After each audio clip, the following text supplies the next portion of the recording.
I should imagine. No, you mustn't say things like that. It's just that sort of thoughtless remark that makes for a lot of mischief.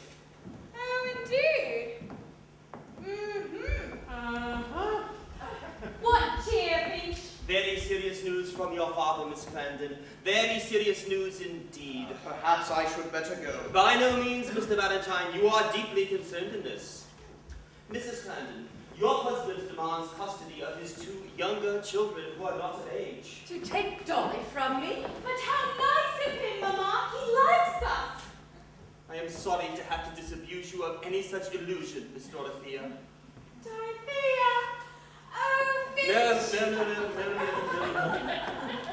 The deed of separation gives me custody of the children. It also contains a covenant that you are not to approach and molest him in any way. Well, have I done so? Whether the behavior of your younger children amounts to legal molestation is a question on which it may be necessary to take counsel's opinion.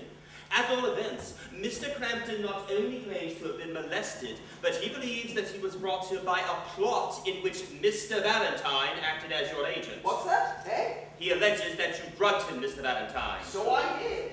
Well, what did you do that for? 5 shillings extra. I really must ask you, Miss Clarendon, not to interrupt this very serious conversation with irrelevant interjections. I insist on having earnest matters earnestly and reverently discussed.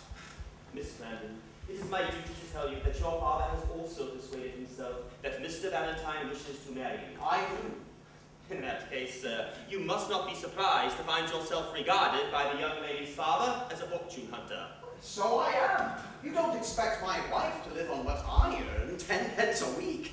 I have nothing more to say, sir. I shall return and tell Mr. Crampton that this family is no place for a father. Finch, if Mr. Valentine cannot be serious, you can. Sit down.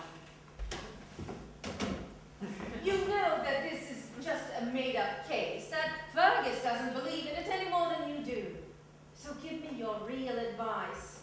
Your sincere, friendly advice. You know that I've always trusted your judgment. I promise you the children will remain quiet.